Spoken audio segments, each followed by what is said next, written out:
Together, let's embark on a scientific exploration of yoga, where you are the scientist, your heart is the laboratory, and you are the outcome.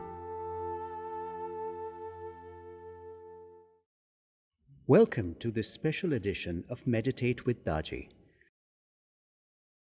Today we will start a special series where Daaji will explain the basics of meditation. So let's enjoy this introduction to meditation. And after that, like always, we will meditate with Daaji.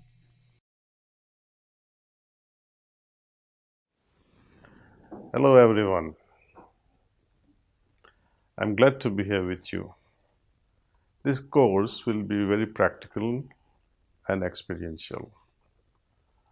We'll be learning the basics of meditation and some other techniques as well.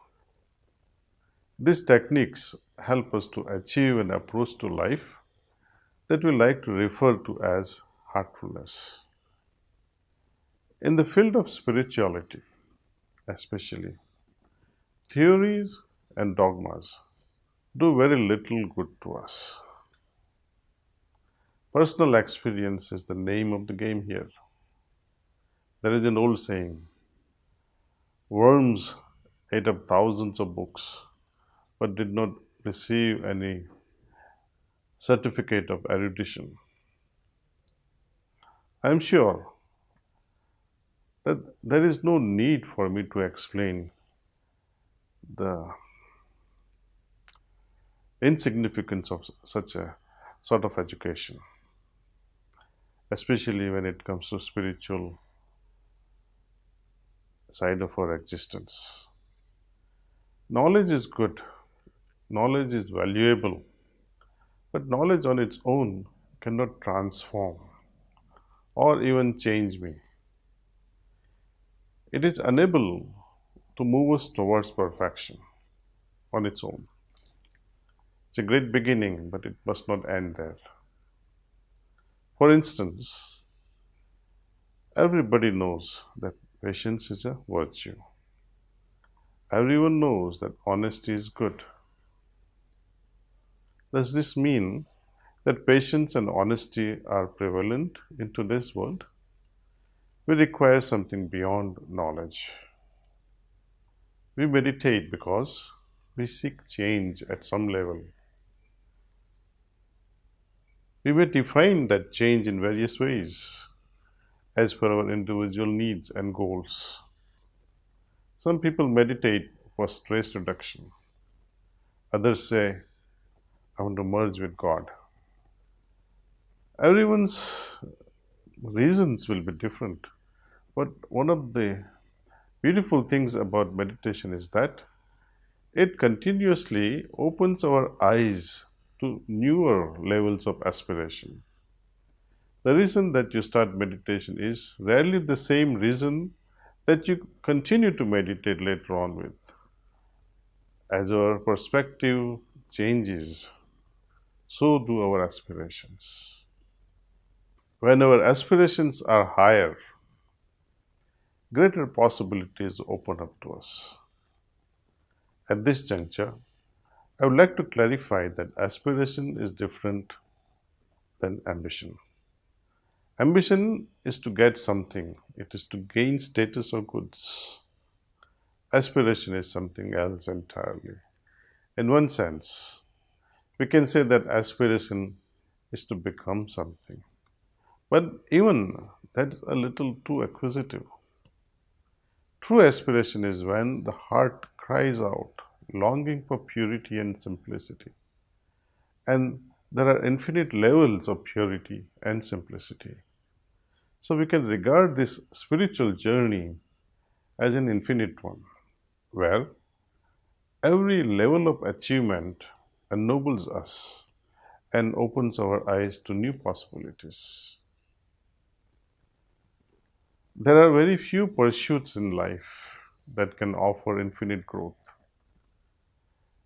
You may work out at gym every single day and drink all sorts of protein drinks, milkshakes, but eventually The growth of the body will be finally controlled by your genetic predisposition. A person who is predisposed to grow 5'5" will grow to be 5'5". He may exercise and try his best. Maybe he might grow to be 5'5.6.5" perhaps. But he can certainly not become 6-footer. So we have limitations at a physical level. It is largely controlled by our genetic predisposition, but there is some level of flexibility. At the mental level, we have greater flexibility. A son of a farmer has a great potential or a possibility of graduating, having post-graduation, becoming PhD, isn't it? At the mental level, we have greater flexibility. See? But though we have flexibility to become PhD and double PhD, still there is a difference. Can we compare ourselves then with great souls like Einstein? No way. So there is also some sort of a mental barrier beyond which we cannot cross. Next one is spiritual potential. It is infinite. At the physical level, we have limited possibility of growth. At the mental level, such flexibility is opened up to a greater extent. And at the spiritual level, there is infinite possibility. At a physical level, again, if we see, we nourish ourselves with so many things. At a mental level also, there is a greater way of enriching. There are various ways of enriching our mental realm for which we interact. We attend such courses. For spiritual fulfillment, nourishment of the soul, what sort of nutrition shall we require? Here where this meditation and the heartfulness makes all the difference.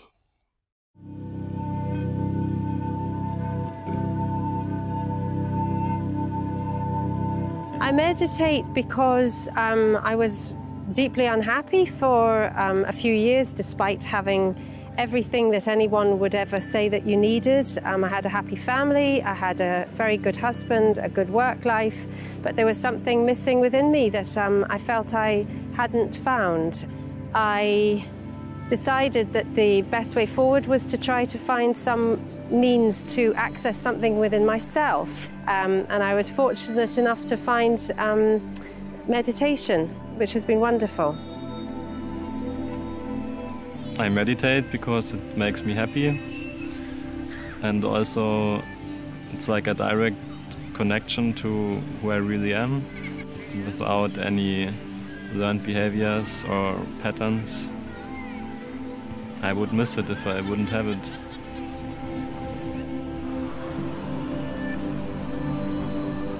Meditation on the heart taught me to feel the heart more than anything else and surrender to the reality inside. Instead of getting caught in the creation of humanity, it's a blessing to be able to feel your own reality, which is the heart. It's a pull from inside to meditate and connect to myself and know myself more better. I started off by looking at the mirror at one age, and I said to myself, there has to be something else than this what I see outside. Always I wanted to see who am I, that is, what is there in myself. So who am I and what is there in myself? So I thought that meditation is a tool which I can use. Well, I start meditation because I want to find peace in me. I knew that there is something to help me with it, and I love the way you have to do it every day, and I liked it because I like to be organized. And try and move away from the mind way of thinking and try and perceive things with my heart. I meditate because it calms me down It brings me alive to myself. I can introspect myself, know myself better, and I feel like myself at peace. I like it when meditation happens. It's because the way I am, I am in a much more profound way than I am usually.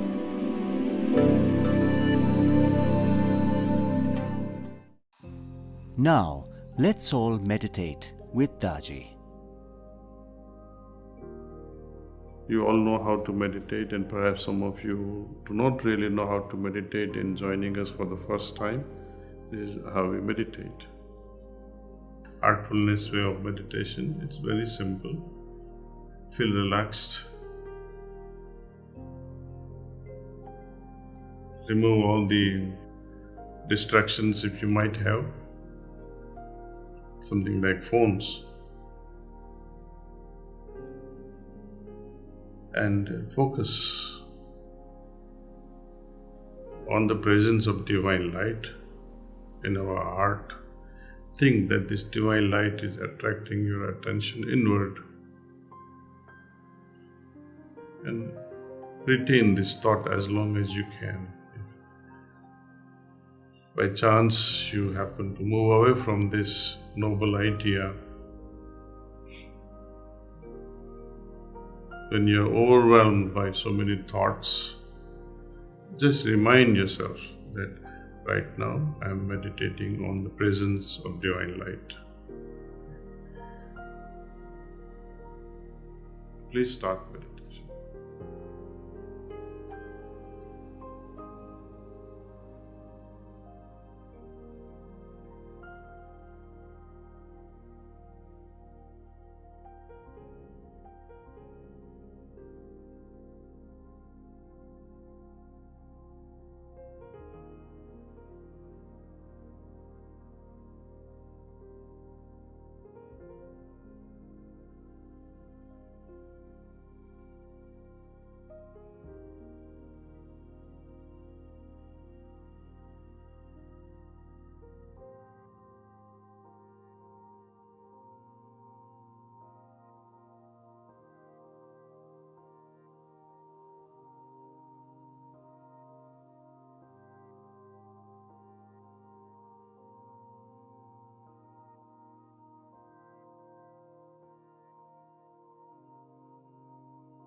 What does destiny mean?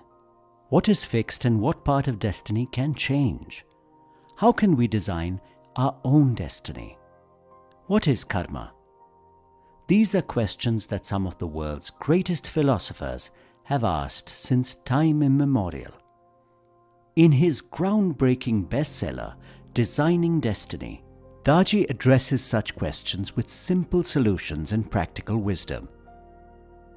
After the success of his first book, The Heartfulness Way, Daaji explains and presents how to use the heartfulness practices to refine our lifestyle. Daaji shows us how to create our future with courage and live life to the fullest. Daaji has introduced us to the basics of heartfulness practice in this series on Astha channel, Meditate with Daaji. With Designing Destiny, we can take this practice even further. We invite you to discover the wisdom of this book for yourself. Designing Destiny by Daaji. Thank you for joining us on this episode of Meditate with Daaji. See you again next week.